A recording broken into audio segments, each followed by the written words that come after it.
invisible enemy. And he is banking on the fact that you will forget that he is there.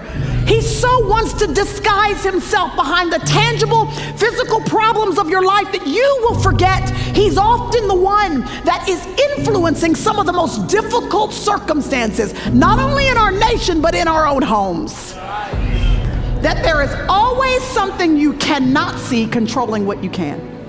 The enemy is scheming against you. Somebody say scheme. Listen, if I find out that somebody has done me wrong, I mean, I'm upset, but I can get over that. But if I find out somebody has been planning to do me wrong, now that's a whole nother story.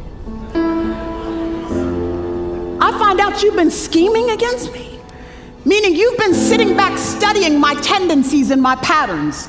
You've been watching for where I come and what I go, and you've been trying to take advantage of what the weaknesses of my flesh are. You've been looking into my personality to figure out what would be the best way to throw me off course. When I find out that not only have you been studying me, but you've been studying my husband, trying to look into his history so that you can figure out, given my history and his history, the best way to make explosions of anger happen in our family. When I find out you've been trying to explore his weaknesses so that you can tempt him away from his heart and his emotions being at home with me. When I find out that not only have you been studying me and my man, but you've been also looking into my 3 boys, these little men that the Lord has given me to raise in the fear of God, and you've been trying to figure out the best way to thwart them from reaching the destiny that God has assigned to them. You're trying to figure out the best way to take advantage of their fears and their weaknesses and their deficiencies. When I find out you've been studying me and the people that I love, you better believe that now a holy indignation rises up on the inside of me.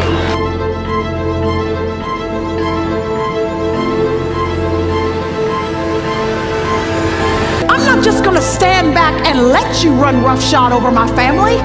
I'm not just going to stand back and let my city decline continuously and just act like you are not there playing us for the fool. I will be the one, and I pray the Church of Jesus Christ will be the one that will stand as gatekeepers in our community and say, not today, not on our watch.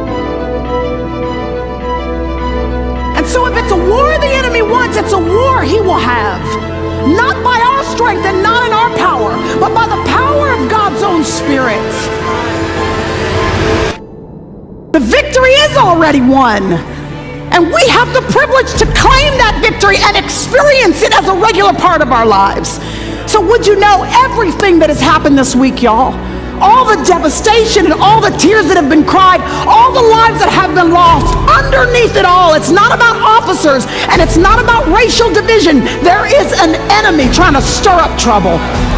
And if we turn our attention on each other, instead of pulling back the curtain and say, we got our eyes on you, and we're coming after you with weapons that work. Prayer is the weapon that God has given his children to wage war in the heavenlies.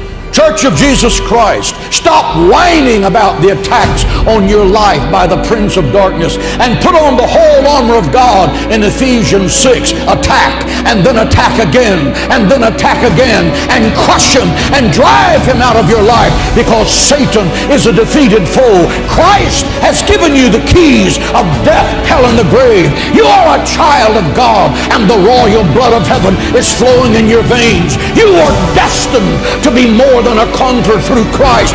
Think like it, act like it, and talk like it every day of your life. Give him praise and glory in the house. Listen to this and write it down if you can't remember it. You're never going to outgrow warfare. You simply must learn to fight. I hear people saying to me all the time, when is it going to get easier? When you die. Warfare is a normal New Testament Christian posture. Get used to it.